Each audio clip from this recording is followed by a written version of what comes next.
안녕하세요. 닥쳐라 정치입니다. 우리나라가 체코에 이어서 비교적 짧은 기간에 아프리카 돼지열병 확산을 막은 나라로 전 세계에서요 인정을 받고 있습니다. 유럽과 아프리카에서도 오랜 기간 아프리카 돼지열병 때문에 고생을 했는데 특히 러시아에서는 방역이 거의 되지 않는 상태에 놓여 있었다고도 하네요. 그래서 여러 나라의 방역 당국이 나서서 중국에게는 러시아산 돼지고기를 수입하지 말라고 수차례 말렸다고 하는데 그런데도 중국은 그런 조언을 듣지 않더니 결국엔 러시아산 돼지고기를 수입하면서 아프리카 돼지열병이 아시아 전역에 번져나가게 된 거죠.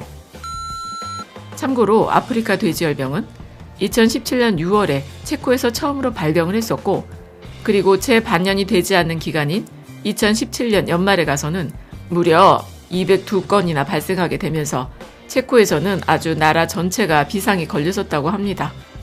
그렇게 손을 쓸 수도 없이 번져나갈 것 같던 돼지열병은 이듬해 28건으로 줄어들게 되었고 9월을 기점으로 해서는 단 한 건도 발병하지 않았다고 하네요. 그러니까 정리를 해보면 체코라는 나라에서는 거의 2년 만에요. 아프리카 돼지열병을 잡았다는 겁니다. 그런데 체코에서요. 아프리카 돼지열병 확산을 막아냈던 방법이 바로 야생 멧돼지 관리 정책인데요. 이거는 지금 우리나라에서도 야생 멧돼지 관리를 하면서 아프리카 돼지열병 확산을 막고 있는 것 아닙니까? 하지만 아직까지는 체코처럼 강력히 야생 멧돼지를 관리하진 않아요. 체코에서는 야생 멧돼지가 완전히 전멸해도 된다며 사냥 보상금을 늘려가면서까지 멧돼지를 잡고 있다는 겁니다. 어쨌든 이재욱 농림축산식품부 차관이 아프리카 돼지열병 방역을 위한 고위급 국제회의와 베를린 농업장관 회의에 참석해 우리나라의 초기 방역 사례를 공유하면서 동남아시아로까지 번진 아프리카 돼지열병 때문에 위기를 맞고 있는 캄보디아, 라오스, 그리고 미얀마, 베트남 등 아프리카 돼지열병을 막기 위한 기술을 지원해 줄 수 있도록 협의 중이라고 합니다.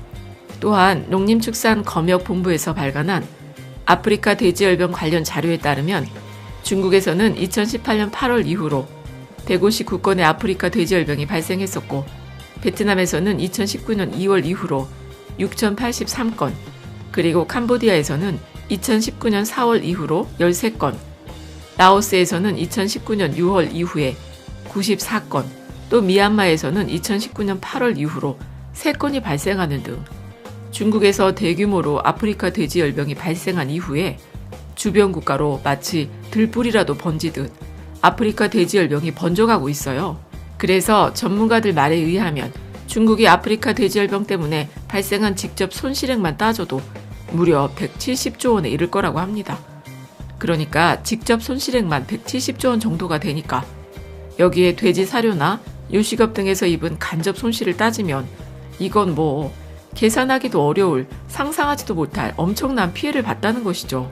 참고로 중국에서는 2010년 이후에 생산하던 돼지고기 양이 연간 5천만 톤이 넘었고 2017년엔 자체 돼지고기 생산량이 5,451만 톤, 그리고 수입하는 양은 121만 톤, 또 외국에 수출하는 양은 5만 톤 정도였다고 하니까 중국이 생산하는 5천만 톤이 전 세계 생산량의 절반 정도를 차지하는 양이라고 하니까 아프리카 돼지열병 때문에 입은 피해가 170조 원에 이른다고 해도요.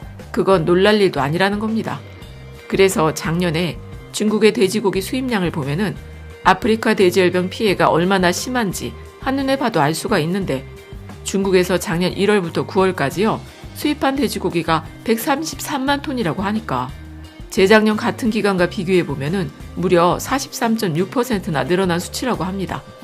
그런데 문제는 중국에서는 아직도 아프리카 돼지열병이 잡힐 기미가 보이지 않는다는 겁니다. 아니 2019년 1월부터 7월까지요. 중국에서 살처분된 돼지가 116만 마리라고 하는데 앞으로 얼마나 확산되느냐에 따라서 피해의 규모나 살처분될 돼지가 더 늘어날 가능성만 커지고 있다는 거예요. 그리고 중국 자체의 피해도 크지만 이 돼지열병이 중국의 주변국으로도 번지고 있어서 우리나라의 방역 성공 사례를 가지고 캄보디아나 라오스, 미얀마, 베트남을 도울 수 있다니 이거는 정말 다행스러운 일 아니겠습니까? 그런데 말이죠. 유럽이나 아세안 국가들에서 우리나라를 주목하고 있는 이유가 뭐냐면 우리나라가 정말 초기에 큰 피해 없이 아프리카 돼지열병의 확산을 막았기 때문이라는 건데요. 지난해 9월에 아프리카 돼지열병이 최초로 발생을 했을 때 북한과 접경 지역인 경기나 강원 북부에서요. 아프리카 돼지열병이 확산이 되는 걸 막았고 지금까지 추가 발생 소식이 들리지 않을 만큼 초기 방역이 성공적으로 이루어진 것 아닙니까? 그래서 세계동물보건기구의 모니크 에르와 사무총장은 이재용 농림축산식품부 차관을 만나서 우리나라의 방역 조치와 그동안의 성과를 세계동물보건기구의 182개 회원국들과 공유를 하면서 회원국들이 방역 정책을 수립할 때 우리나라 정책을 참고할 수 있도록 하겠다는 말까지 했어요. 그러니까 이렇게 국제사회에서도 인정을 할 만큼 우리 문재인 정부의 방역 성과가 훌륭하다는 것 아닙니까? 물론 우리나라 언론들은 이런 중요한 소식도 잘 다뤄주지 않지만 말이죠. 방역 얘기를 하니까 이명박 대통령이랑 노무현 대통령 생각을 안 할 수가 없는 게 우리나라 국가위기 관리 시스템 NSC를 확대하면서 정착을 시킨 게 고 노무현 대통령 아닙니까?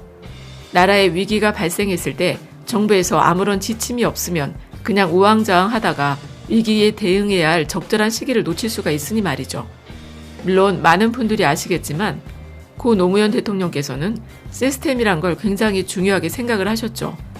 그래서 위기 상황에 좀 더 대응할 수 있도록 기존에 있었던 국가안전보장회의를 확대하고 개편하면서 육해공 사령부와 경찰청, 산림청, 소방본부, 한전원자력 상황실 같은 걸 모두 다 청와대 상황실로 연결해서 보고가 누락이 되거나 늦어지는 일이 없도록 보고 시스템까지도 일원화시켰던 분이 바로 고 노무현 대통령입니다.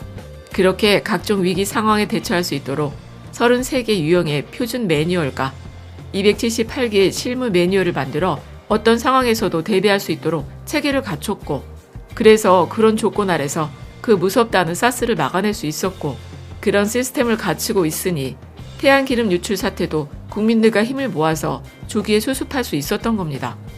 그렇게 다 만들어 놓고서 사용만 하면 되는 걸 이명박이 당선이 되면서 싹 다 갈아엎어서 휴지 조각으로 만들어 놨어요. 아니 이명박 인수위에서요. 국가안전보장회의를 비상설기구로 전환을 하면서 관련 사무처와 종합상황실까지 다 해체해버리지 않았습니까? 그래서 대한민국 정부의 비상사태 컨트롤 타워 기능이 그때 사라져버린 거예요.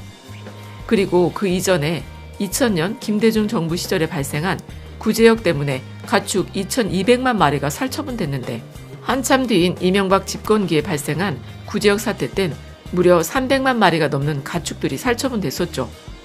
그러니까 그때를 생각해보면 대한민국 역사상 가장 끔찍한 가축 홀로코스트라고 표현해도 될 정도였다는 거예요. 게다가 또 조류 인플루엔자나 AI 때문에 닭이나 오리, 메추리 545만 마리가 산채로 매몰이 됐었죠. 그리고 또 이명박 때는 국내 선물 시장을 활성화하겠다고 하면서 돈육 선물이란 걸 만들었는데 때마침 구제역이 전국으로 확산이 되면서 돈육 선물에 투자했던 사람들이 떼돈을 벌었다는 소문이 아주 파다했었습니다. 그러니까 선물로 돈 좀 벌어보려고 구제역 안 잡은 것 아니냐는 아주 흉흉한 말까지 돌 정도였으니까요. 정말 이해할 수 없을 만큼요. 이명박 정부 땐 구제역이나 AI에 대해서 손을 놓고 있던 것 같아 보이지 않았습니까? 하지만 현실이 이런데도요. 언론에서는 늘 보수 정권은 유능하고 진보 정권은 무능하다는 평가를 해대고 있으니 정말 우리나라 언론은 무책임하기 이를 데 없는 것 같아요. 아니 그렇게 전염성이 강하다는 사스도 국내에서는 사망자가 한 명도 없이 잘 막아냈던 게 바로 노무현 대통령 때 참여정부입니다. 그런데 반면에 박근혜 때 메르스는 어땠습니까? 더 기가 막힌 건 이명박 시절에 위기관리 시스템을 무너뜨리고 나니까 대규모 구제역 파동을 겪지 않았습니까? 아니 그러면 위기관리 시스템을 새로 만들거나 복구를 했어야 하는데 박근혜는 그러지도 않았죠. 그래서 메르스 확진자가 발생을 했는데 유언비어 살포자를 처벌하겠다는 말부터 하더니 결국엔 메르스 때문에 186명이 병에 옮았고 그 중에 38명이 죽지 않았습니까? 그러니까 잃어버린 10년을 지우자고 하더니 노무현 정부가 사스를 퇴치하면서 국제보건기구한테요.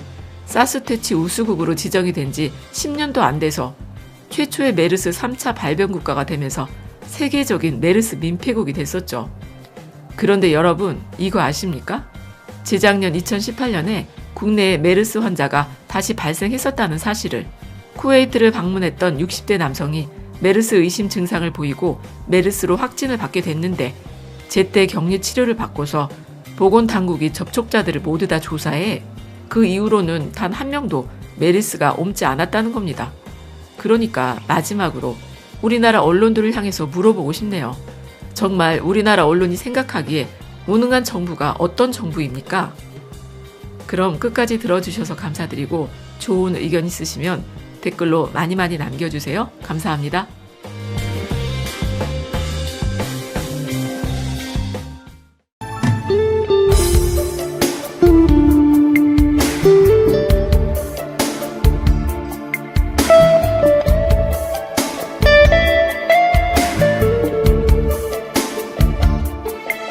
thank you